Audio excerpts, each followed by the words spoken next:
Mais par contre, j'ai trouvé qu'il s'est mis en mode PSG, quoi, ça y est. J'ai l'impression qu'il a mis de côté son titre avec l'Argentine.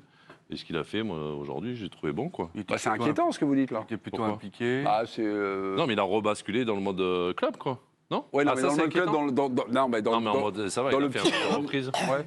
Dans le petit match de la semaine, quoi, tranquille. Non, mais dans le match de reprise du PSG, comme on l'a vu ce soir, ce PSG qui est un peu inquiétant parce qu'il Voilà, n'y c'est a surtout pas le PSG d'intensité, il n'y a pas de rythme, tout ça.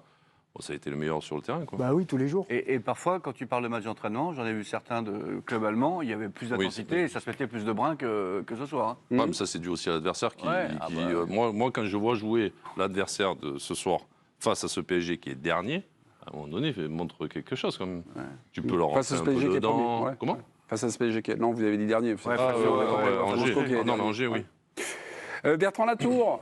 Bertrand, juste une question qui vous intéressait. Je ne sais pas si Bertrand est là. Bertrand est là ou pas? Il est tard. Hein. Bertrand, vous m'entendez? Ouais, bonsoir Bertrand. Normalement, il est là. Vous, ce qui vous intéressait, juste avant, un petit pas de côté, vous, ce qui vous intéressait avant la rencontre, c'était plutôt comment le Parc des Princes allait fêter Messi. Vous nous racontez, ça a été quelque chose, on va dire, de sobre, classique, il n'y a pas eu d'incident à déplorer, quoi. Pas de sifflet. Non, aucun incident à déplorer, mais j'étais pas inquiet, mais pas non plus de frissons intenses. Hein. Au moment de l'annonce des compositions d'équipe, ça a été, je pense objectivement, le nom qui a été le plus applaudi par les supporters parisiens. Après son but, il a été plutôt fêté du côté de la tribune Boulogne, un peu moins de côté de la tribune Auteuil, qui lui a pas réservé de choix en particulier. Mais voilà, il était bien accueilli. D'ailleurs, Christophe Galtier l'a souligné en conférence de presse. Mais voilà, je trouve que c'était bien, c'était dans le bon ton. Ok. Justement, il y a quelques minutes, Christophe Galtier a été interrogé sur le match de Messi. On va l'écouter, Christophe Galtier. On y va. Il paraît apaisé, léger, très en forme sur un plan physique. Et évidemment, quand vous avez l'équipe sans Léo et avec Léo, évidemment, ça donne un autre visage. Le fait qu'il ait pu marquer, évidemment, que c'est aussi un but important pour nous, mais on sait tous que Léo aime marquer et que ce profil de joueur-là ont besoin de marquer. Voilà, il était important pour lui de rejouer rapidement. Il était important pour l'équipe de retrouver Léo aussi dans le cœur du jeu. Et le fait qu'il ait pu jouer tout le match, c'est encore mieux. Voilà. Vous étiez en train de vous endormir sur Christophe Galtier. Qu'est-ce qu'il y a? J'ai la tête dans le SCO, là, si je puis me permettre. Ouais. Le match ne m'a pas réveillé pour autant. Ouais. Moi, je suis d'accord avec Joe. Je vais dire, le PSG, c'est indigeste, là, ce qu'ils ont proposé. C'est Messi qui sublime plus ou moins leur match. Il est avant-dernier passeur. Il est buteur et à l'origine du but. Et avec un petit peu de baraka, sans forcer. Hein. Je dis bien sans forcer. Et il avait une passe D incroyable. Donc, lui, sans faire grand-chose, comme vous dites, à un match d'entraînement, ça aurait pu être... Il a fait quelques dribbles quand même sur le Non, mais je veux dire, sans faire grand-chose par rapport à d'autres matchs. Non, mais moi, c'est tous les autres autour qui m'inquiètent. Et celui dont on devrait le plus parler, c'est celui qui n'a pas digéré son mondial jusqu'à présent. Enfin, Neymar. Neymar, lui, il a fait un mauvais match. Quoi. Le Ney, comme on dit. Voilà, lui, il a été un peu... il a fait beaucoup de mauvais choix, il a eu du déchet inhabituel. Donc voilà, après... Est-ce que vous vous êtes posé la question, est-ce que Paris est vraiment concerné par ce match? Parce que c'est un truc qui vous est... à un moment, vous regardez... S'ils sont pas concernés par la Ligue 1? C'est une bonne question. Non, mais ce soir. Non, mais c'est toujours le même truc, j'ai l'impression. Chaque Ouais, année, ça c'est revient. la même chose. C'est-à-dire que Et quand c'est des tu joues questions... contre l'adversaire... C'est des questions de janvier. Mais ouais. Et on nous avait dit que ça avait changé. Moi, je trouvais qu'en septembre, il y avait quelque chose qui se passait. Et puis après, c'est retombé. Et puis là, on arrive en janvier, premier match contre le dernier.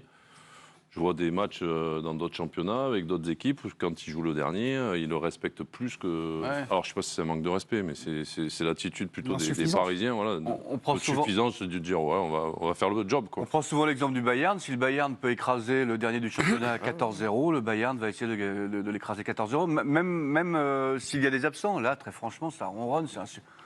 C'est insupportable à regarder quand même. Attendez. Christophe Galtier, on n'est pas ce Coupe du Monde.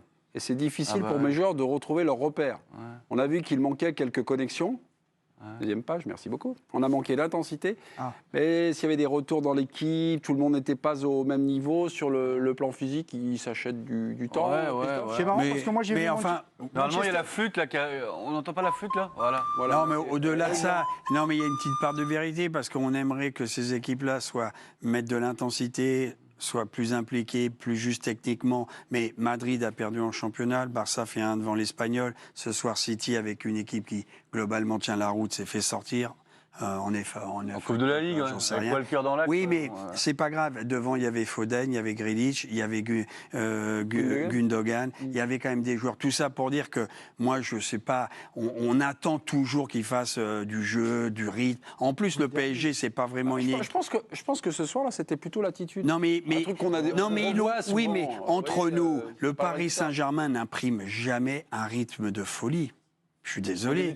On est non mais ça Début de pas saison, quand les ça- cartables sont bien. Non mais ça n'a pas duré longtemps. Il faut déjà qu'Mbappé soit là, que Neymar soit aussi bien dedans dans sa tête. C'est pas le cas. Ils ont joué au rythme de Messi ou Messi a joué au rythme du Paris Saint-Germain. C'est lent, mais ils ont fait le taf. C'est insuffisant pour imaginer un avenir européen. C'est clair et net. Ils le savent.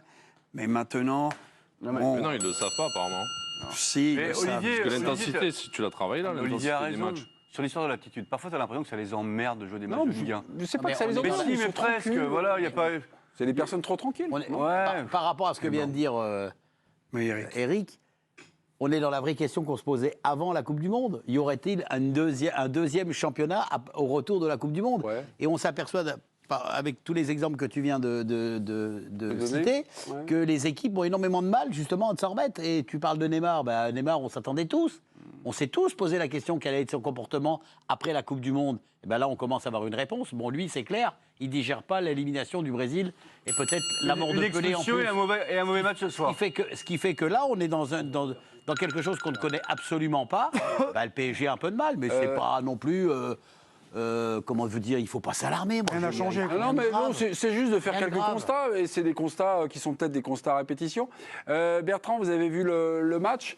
En général, vu du stade. Bonsoir. Ouais, rebonsoir Bertrand. Oui, on vous fait un petit peu patienter. Je suis désolé, il faut que je gère mieux mon plateau. Oh, je aucun m'y problème, engage on avait en tout 2023.